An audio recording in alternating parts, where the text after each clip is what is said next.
because just in case this happens again, your body's saying, I need to, your appetite kind of spikes up after you go into a prolonged low carb diet and you get back to regular living. That is the result of that. How's it going, everyone? Welcome back to my channel. Thank you so much for joining me. I am back with another video. Last Friday, I talked a little bit more about fun speech, free speech. It was more of a trendy topic. This Friday, I want to get to a little bit of something that I love is fitness, talking about carbs are not the enemy. Before we dive into deep into this video, please go ahead and hit that subscribe button. You're already here, might as well show that free support. And if you do not have your notifications on, hit that bell located below so that you get an alert every time that I post a video.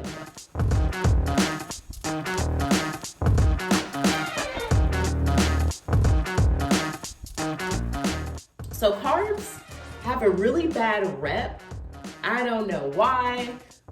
I guess ignorance is definitely bliss because people have not taken the time to educate themselves on what carbs are. So that is my duty today to share with you why carbs are not the enemy. Carbs have been around, of course, for hundreds of years. The research on them has been abundant, along with the vitamins and minerals that carbs provide, an abundant amount of them. Carbs have developed a lot of popularity. The less you eat, the more thinner you're going to be. But in a ways that becomes a little bit detrimental to the body longer that you create this path of having a low carb, no carb diet. The body is very, very smart. And once you eliminate a macronutrient, a carb is a macronutrient. There are 4: fat, carbs, protein, and of course, making sure that you get a balanced scale of all of them. I have my bullet points. I want to make sure that I hit all of these to the T, but first we're going to dive into why carbs are important. When you consume a carb, whether it's a vegetable or it is bread, the body does not recognize it as bread or a vegetable. It recognizes it based on the macronutrients, the makeup of that particular food. So you eat this apple, an apple goes into your body. The body uses that glucose, which is the sugar that is in all carbs in whichever form, unless it's artificial. It uses that body, glucose, and it stores it into your muscles.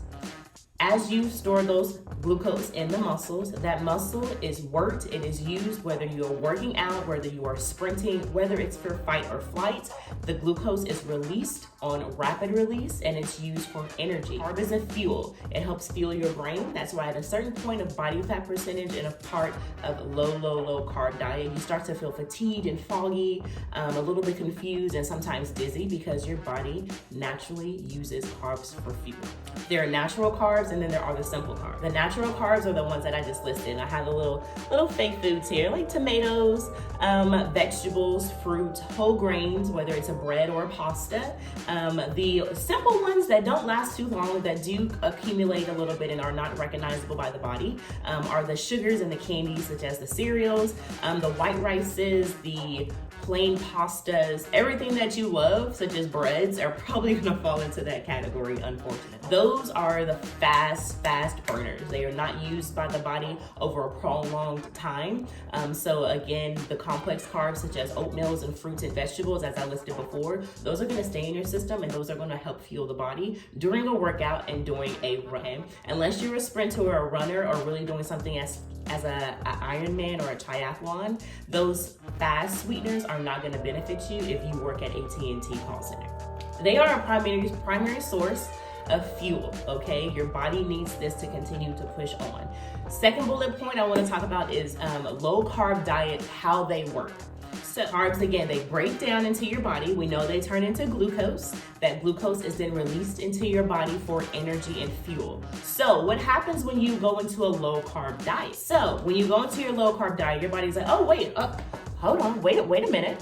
I don't have any carbs to feed. So your body goes into this survival switch. The body was very, and this is a diet called keto. When I used to compete about 4 years ago, four years, that's what we were doing. There's nothing new under the sun. There's no diet that hasn't been seen on the internet or talked about by your grandparents or grandfather. They are just named differently. The Atkins, the keto, the ketones, all of that is different. Dosage of a fat, a carb, or a protein to kind of manipulate the body to think that something's happening just so you can lose weight.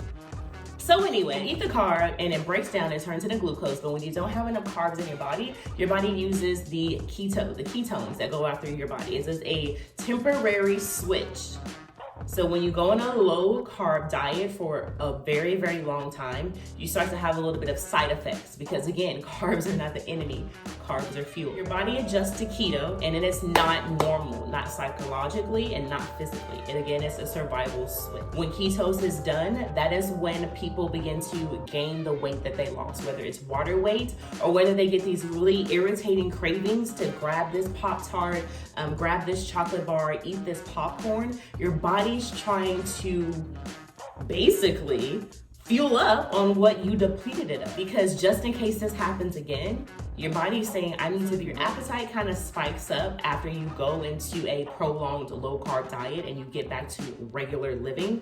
That is the result of that. So, right carbs and when? Again, oats and rice, potatoes are the good ones. They provide fiber and they provide a moderate amount of calories. Again, it is fuel. It can't be low calorie because if doing a high intense exercise and you only eat like an equivalent to half an apple, that's not gonna last you out the 2 hours or 4 hours that you have of training. You need to make sure that they sustain. I do encourage, even in meal plans that I do provide for my clients, oatmeals to start, granola, whole grain foods, whole grain, always alternate food substitutions that you can use to help kind of get the same idea of what you're gonna have without the guiltiness of actually having the unnecessary crap in it. So, fuel for your workout, okay? Eating the right carbs. Everyone doesn't get up in the morning to work out. Some people go in the evening time. I like to wake up on an empty stomach and work out, and then after having those carbs to replenish the carbs that I lost are what is beneficial. For those who work out in the evening time or afternoon, you may need to eat some carbs before you work out so you have that energy. Overall, listen to your body and figure out what works best for you. There's no perfect time of day to work out. There's no perfect time to have a specific carb at a specific time. But if you know how your day is gonna go, it is easy, and preparation is key to know when to eat this sandwich, before or after. Have your eggs here, do your protein shake there, do with how your body works. Everybody is different, so you asking me what I do is not gonna benefit you and your body. You have to experiment with yourself just as I did. And everyone's goals are different. You may be wanting to lose weight the real way, and doing this with a low carb diet is gonna work in a little bit of a way, but realistically, that's not how you're gonna go about life. You're going to eat according to your goals. Is something that I always say, all right, throughout all of my posts on Instagram. Eat according to your goals. Me having a high protein diet may not work with your blood type. Having a high calorie diet may not work with how little sometimes that I have to work. So you have to do what works best for you. Carbs are not the enemy. All right, you having a piece of bread with a regular routine of exercise is not going to kill you. You just have to be mindful with everything in life. Be mindful of what you're doing, how you do it, when you do it, and how much of it you do of, okay? Carbs are not the enemy. They've been around forever. You see triathlon and Ironman people eating them. They are on the thinner side, but that is fuel, okay? It's fuel. You don't want a low-grade gas in your car. That's equivalent to simple carbs, the carbs that you don't need, the carbs that you're gonna poop out, the carbs that you're just gonna, the carbs out like at the gas station, okay? Those are the carbs that we don't. Just wanna show you guys in a little. But thank you guys so much for listening to me. This was a topic that I love to talk about. I have a friend who's a little bit on the controversial side when it comes also getting a certificate in health and nutrition so that I can properly further continuously continue my education when it comes to meal plans, because everybody is different, and I do recommend that everyone who does personal training or who goes with a dietitian see their doctor first, okay? Go see the doctor. You may need to get some labs done. It could just be low iron. I don't know. But guys, thank you again. Hit that subscribe button. I will see you guys next Friday for a free speech and fun video. If you have any ideas or topics that you want me to talk about, drop them in the comment box. Let me know what you thought about carbs before, and let me know how you're thinking about carbs now, all right? I'll see you guys next time. Have a great rest of your weekend.